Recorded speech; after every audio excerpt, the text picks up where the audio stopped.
On va maintenant attaquer donc le gros morceau, à savoir la mise en page. Donc déjà, première chose, je vais vous donner 2 petites astuces qui peuvent être sympas au niveau de la mise en page et vous faire, éviter des bêtises.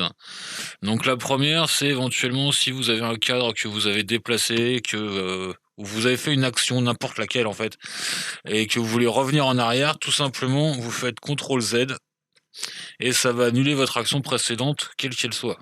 Donc ça, c'est le premier côté pratique. Deuxième côté, on a vu tout à l'heure en début de vidéo que si je sélectionnais à la souris plusieurs cadres comme ça, je sélectionnais donc tous mes cadres. Vous avez une petite astuce, c'est que vous sélectionnez ce cadre et là vous allez appuyer sur le cadenas qui se trouve en haut, à droite en dessous de partager là. Et en fait ça va verrouiller l'élément. Donc du coup maintenant quand je sélectionne ici, vous avez vu que je ne sélectionne plus que le cadre que j'ai sélectionné, l'élément en dessous est bloqué. Donc ça c'est les deux premières choses qui peuvent être assez sympas à utiliser quand vous faites vos mises en page.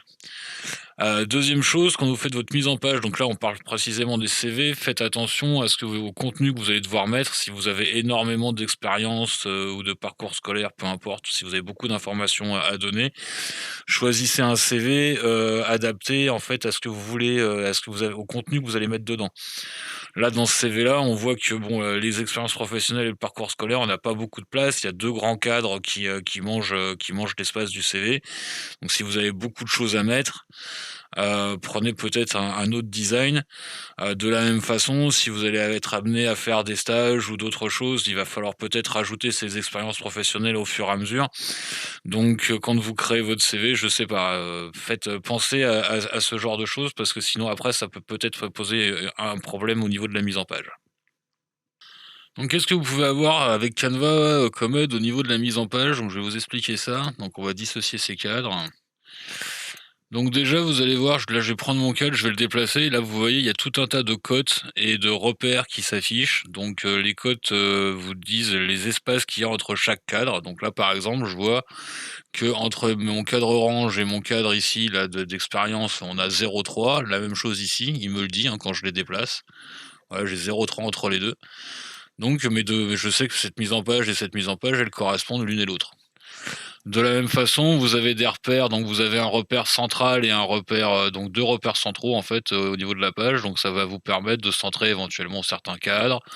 Vous avez des repères au niveau de chaque cadre en fait que vous avez qui va il va vous donner, les bas de cadre, les hauts de cadre, enfin voilà, vous avez tout un tas de repères qui va vous permettre d'aligner vos cadres. Si vous manquez de précision avec votre souris, vous pouvez tout à fait utiliser les flèches, de votre clavier pour déplacer les cadres. Donc là, par exemple, j'utilise mes flèches de clavier pour déplacer mon cadre et je récupère mes alignements de la même façon, il me les affiche de la même façon, donc ça peut être un autre moyen d'aligner vos cadres un petit peu plus précisément. Vous avez encore une autre aide si vous voulez faire encore des alignements, donc c'est d'afficher les règles et les repères. Donc pour afficher les règles, vous allez ici dans Fichier, vous faites afficher les règles. Vous pouvez également afficher les marges si vous le souhaitez.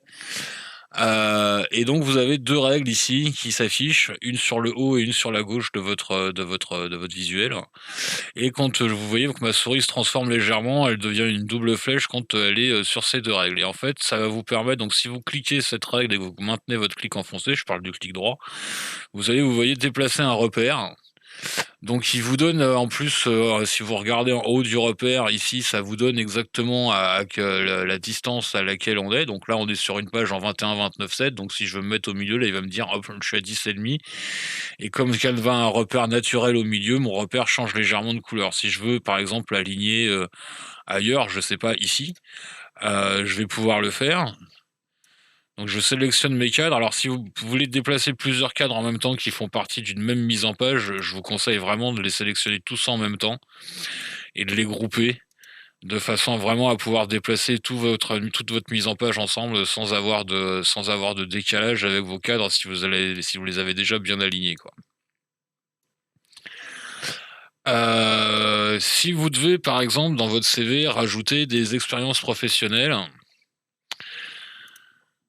plutôt que de rajouter des cadres de texte et de redevoir faire la mise en page, une astuce très simple, c'est de sélectionner donc les cadres d'expérience professionnelle. Vous faites bêtement dupliquer Et après, vous attrapez votre duplication de cadre et vous allez pouvoir retrouver l'alignement de vos cadres précédents. Et à un moment, il va vous donner les écarts qu'il y a. Voilà. Non, c'est peut-être pas celui-là. Moi que je cherche, c'est celui-là. Voilà. Là, j'ai les écarts entre mes cadres. Je sais qu'ils sont. Ouais, non, c'est pas celui-là. Bon, peu importe. Vous savez vos écarts. Voilà, là on est bon. Hop. Et donc là, j'ai ma mise en page qui est faite. Et donc de la même façon, je regroupe mes 3 cadres de façon à ce qu'ils soient restés groupés ensemble et qu'il n'y ait pas de souci.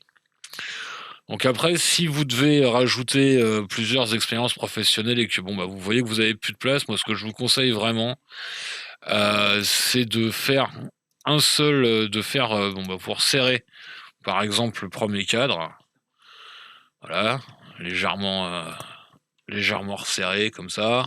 Voilà, on est à 0,1 partout. Et plutôt que de refaire à chaque fois la même chose, vous redupliquez vos cadres avec la mise en page si vous n'avez pas encore mis les contenus. Sinon, vous pouvez aussi le faire chaque mise en page une par une. Ça, c'est à vous de voir comment vous vous sentez le plus à l'aise. Dans tous les cas, Canva va vous donner les repères systématiquement pour vous aider à garder la même mise en page avec vos cadres. Et donc, vous pourrez après les resserrer légèrement de façon à pouvoir resserrer votre mise en page et rajouter une expérience professionnelle supplémentaire en dessous.